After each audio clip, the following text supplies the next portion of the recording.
Bonjour et bienvenue sur la chaîne J'affiche complet, la chaîne qui aide les loueurs saisonniers et les gestionnaires d'hébergement saisonnier à devenir des entrepreneurs sereins et ultra rentables. Un client m'a posé une question tout à l'heure et je vais y répondre en vidéo. Alors je lui ai évidemment apporté la réponse en direct quand même, mais je me dis que ça pourrait aussi vous aider potentiellement. Ce client me pose la question en créant son annonce booking: Élise, est-ce que je crée un prix annulable à 5 jours ou à 1 jour, ou est-ce que je mets aussi le prix non annulable, non remboursable? Il est vrai qu'actuellement, les plateformes nous incitent beaucoup à mettre des prix non annulables, non remboursables, que ce soit sur Airbnb, sur Booking, ou même les channel managers nous incitent aussi à faire ça. Alors, la question c'est: est-ce que c'est une bonne idée? Est-ce que ça va contribuer à augmenter notre chiffre d'affaires et notre rentabilité? Eh bien, ma réponse, c'est oui et non. Voilà. Super. Bah écoutez, je vous souhaite une très bonne journée. Non, pardon. Oh, ma blague était nulle. Alors, je vous fais quand même la réponse. C'est en effet oui et non, mais je vais vous en dire plus quand même. J'arrête pas ça là. Du coup, pourquoi oui et non? Oui, parce que ça reste une bonne idée sur un certain nombre de périodes, notamment les périodes de faible demande, les périodes qui ont peu de demande, sur lesquelles on n'est pas sûr de faire complet. Sur ces périodes-là, ça peut être intéressant de mettre un prix non annulable, non remboursable. C'est toujours un prix qui est associé à un coefficient de réduction, moins 10% en général. Et ça a du sens de le mettre à ce moment-là, parce qu'on se dit, on préfère sécuriser ses réservations, on préfère avoir une réduction de moins 10%, mais avoir plus de volume, plutôt que de passer à côté de réservations.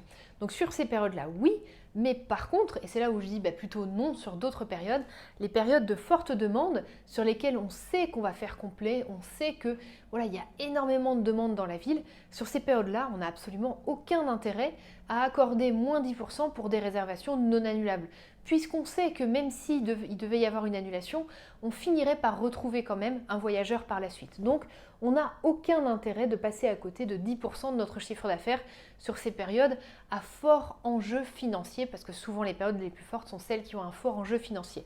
Donc, à ce moment-là, non, on ne met pas de non annulable, non remboursable.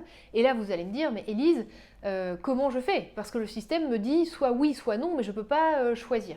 Alors, je vais vous y répondre. Si vous aimez bien ce contenu, je me permets juste de vous rappeler quelque chose. Pour soutenir la chaîne J'affiche complet, mettez un pouce bleu juste en dessous de cette vidéo. Ça va me permettre d'une part de savoir que ce contenu vous intéresse, et en plus ça soutient la chaîne pour que je puisse continuer à la développer et à passer ce temps-là à faire une vidéo par jour sur YouTube. Alors, comment on fait du coup si on est bloqué parce qu'on nous propose tout oui ou tout non, quoi? Moi, ce que je vous propose, et c'est ce qu'on fait chez J'affiche complet, c'est de ne pas mettre ce prix non annulable, non remboursable. On ne va pas le mettre directement.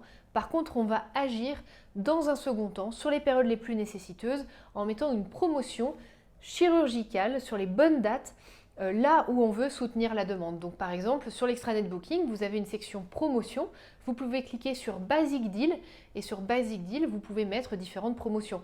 Si vous utilisez par exemple le Channel Manager Base24, dans la partie Channel Booking, là vous avez la possibilité dans promotion de mettre en place des promotions et de conditionner ça au fait que ce soit non annulable, non remboursable, et vous pouvez choisir les dates, date de démarrage, date de fin, pour la disponibilité de cette promotion. Donc ça, ce sont des méthodes qui sont beaucoup plus vertueuses pour prendre soin de votre chiffre d'affaires et qui vont vraiment vous permettre de garantir la meilleure performance sur votre saison sans avoir du coup à subir un moins 10% pour des prix qui sont non annulables, non remboursables. Voilà, j'espère que ça aura pu vous aider. Si vous avez des problématiques qui vous gênent en ce moment, si vous avez une épine dans le pied, écrivez-moi en commentaire quel est votre problème du moment. Ça fera probablement l'objet d'une vidéo. Et puis si vous souhaitez échanger avec moi sur votre performance financière en location saisonnière, si vous avez envie d'augmenter votre chiffre d'affaires, vous en avez assez de stagner sur ça, et je serai ravie de pouvoir en parler avec vous, d'évaluer ensemble quelles sont les pistes de croissance que vous avez et de voir si on pourrait potentiellement vous aider à atteindre une meilleure performance financière. J'espère, je l'ai déjà dit, mais j'espère vraiment, hein, même la deuxième fois, j'espère aussi que cette vidéo vous aura plu. Décidément, dans cette vidéo, je vous souhaite une excellente journée et je vous dis à demain pour la prochaine vidéo.